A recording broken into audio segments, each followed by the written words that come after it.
My name is Christopher Russell. I'm a psychologist from the Centre for Substance Use Research in Glasgow in Scotland. At the centre we conduct research on the population's use of different tobacco and nicotine products and on the impact of use of specific ends products on the population's use of other potentially more harmful tobacco products moving forward. I'm going to describe the results of a recently completed study today, and I just want to say up front that the funding for this study was provided by JUUL Labs, but the study was conducted entirely independently of JUUL Labs by my team at the Centre for Substance Use Research.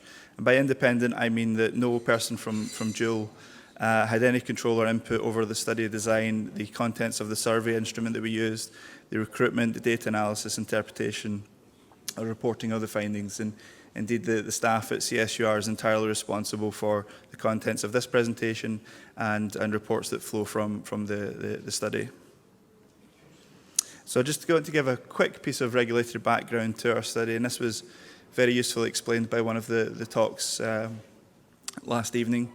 In May 2016, the FDA, through its Centre for Tobacco Products, finalised a rule that deemed all electronic nicotine delivery systems to meet the definition of a tobacco product and therefore subject to FDA's Chapter 9 authorities under the Food, Drug and Cosmetic Act. This means that ends products, including e-cigarettes, are now subject to all of the same provisions that other tobacco products are subject to, including the pre-market review requirement. The pre-market review requirement stipulates that persons who want to market a new ends product must first submit a pre-market tobacco product application and receive marketing authorization to begin selling that particular ends product.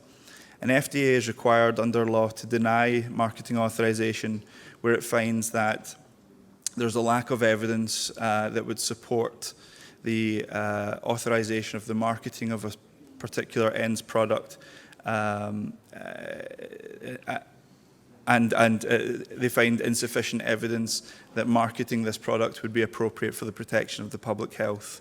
The FDA's decision as to whether authorising marketing orders for new products would be appropriate for the protection of the public health is based on their weighing of the risks and benefits to the health of the whole population, which includes both users and non-users of tobacco products.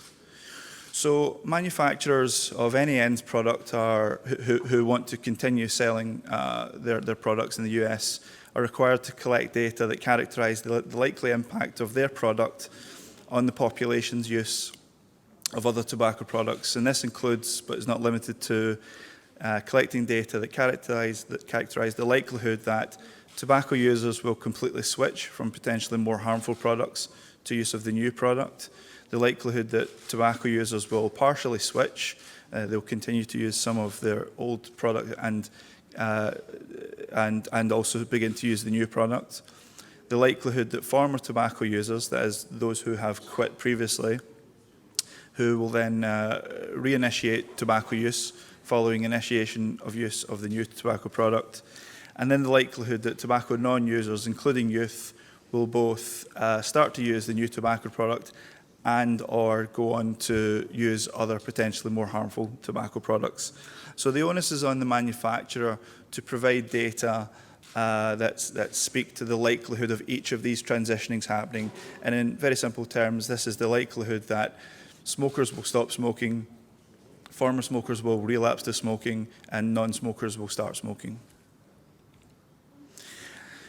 So I'm not sure how, JUUL is not on sale in Greece, but in the United States it's become the fastest and highest selling e-cigarette/vapor product.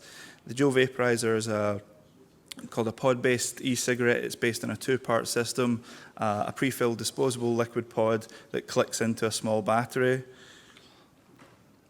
JUUL in 2018 became the first billion-dollar, the first e-cigarette brand to generate $1 billion in sales, far eclipsing its nearest competitor. And FDA, the Centers for Disease Control and Prevention, and other public health experts have stressed that an increasing increasingly urgent public health challenge is to try to characterize the impact of the speed and size of JUUL's growth on both the population's use of JUUL and the population's use of other tobacco products. So critical questions that JUUL must answer, must provide to FDA about its products in order to support a showing that it may be appropriate for the protection of the public health. They have to answer what proportion of adult new JUUL users are current smokers, former smokers, and never smokers at the point at which they start using a JUUL. They need to characterize the rate at which adults stop smoking, start smoking, and restart smoking in the short term and in the long term, and provide information on how smoking cessation outcomes and smoking initiation outcomes vary among JUUL users by different demographic variables, smoking history variables, and by different patterns of JUUL use. So we conducted a study where we recruited over 55,000 adults in the United States who had just purchased their first JUUL starter kit within the past 7 days. Specifically, we sent email invitations to over 44,000 age-verified adults who had purchased a JUUL starter kit through JUUL's website, and we also recruited individuals who purchased a JUUL starter kit in retail stores by placing small business card size invitations into the packaging of around 500,000 starter kits, which were then distributed at random to around 10,000 licensed retailers across the United States.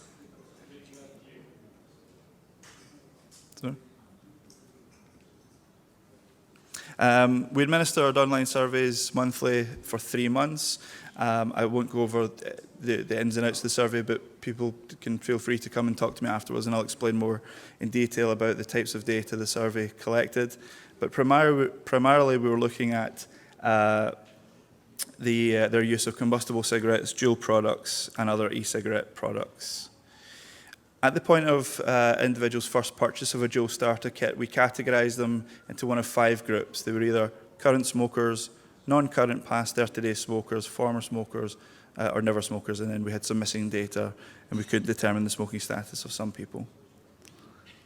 What we found was that approximately half of all new adult JUUL starter kit purchasers were current smokers at the point of their first purchase, and that the rate of current smoking was higher among those who purchased their first JUUL through JUUL's e-commerce store compared to the retail store. But conversely, a higher proportion of retail store purchasers were never smokers by comparison to the e-commerce store purchasers.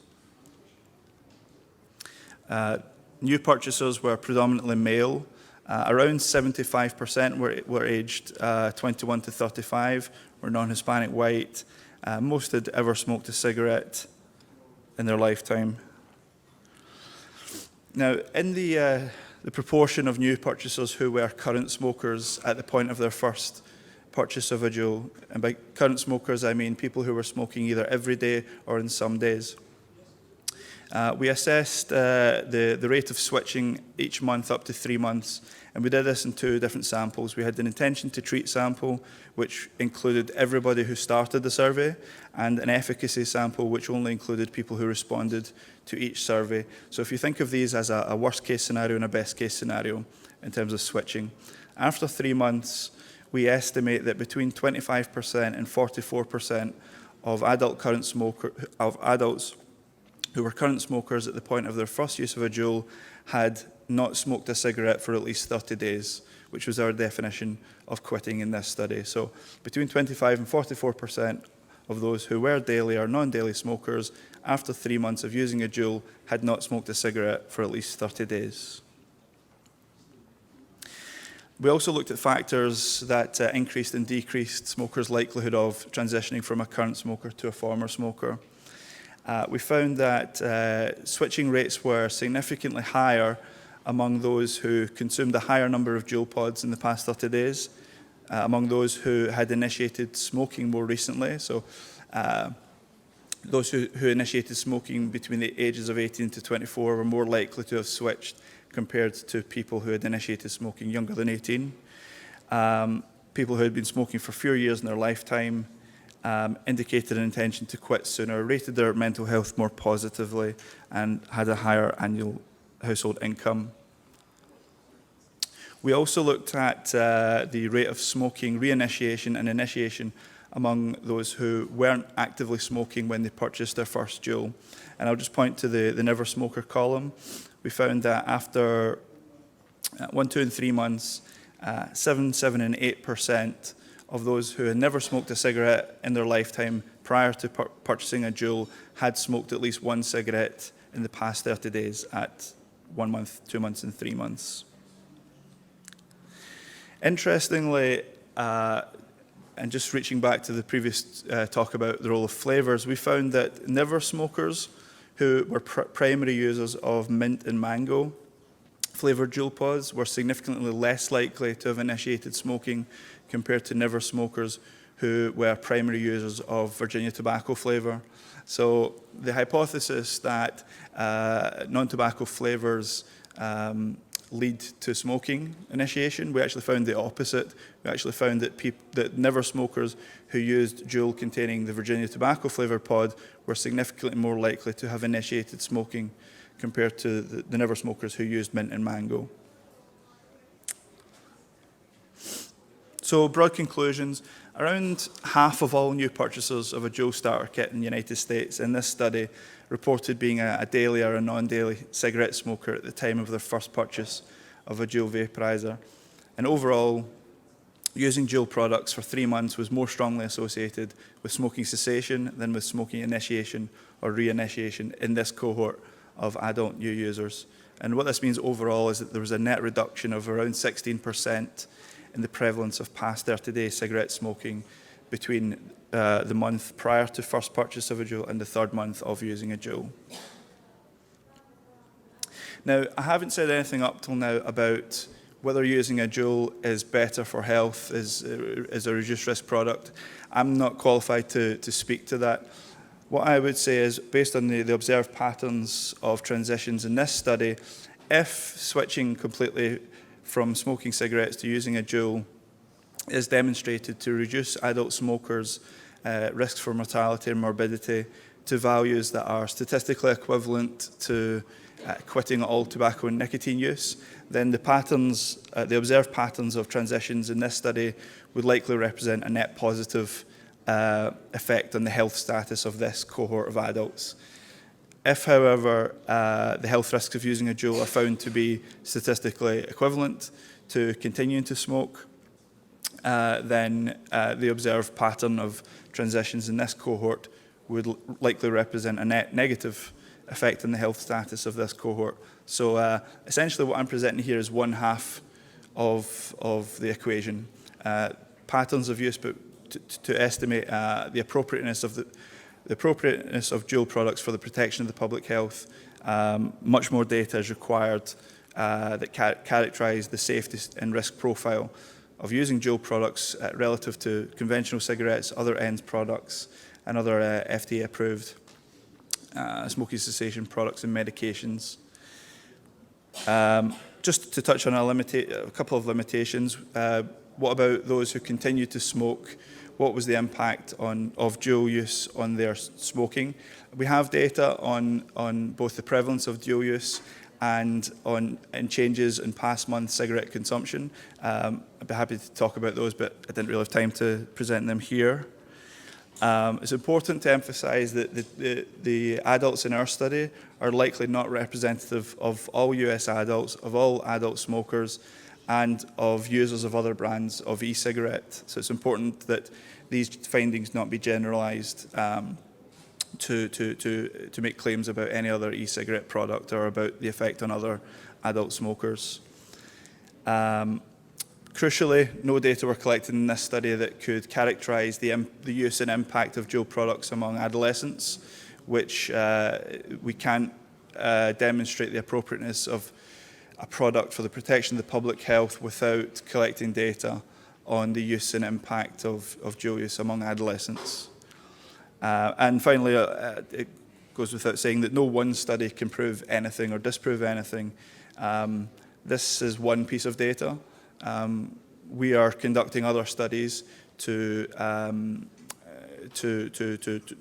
we're replicating the methodology in some instances, we're tweaking it in other instances to build up multiple perspectives on both who's using JUUL products and what impact it's having on their use of combustible tobacco products.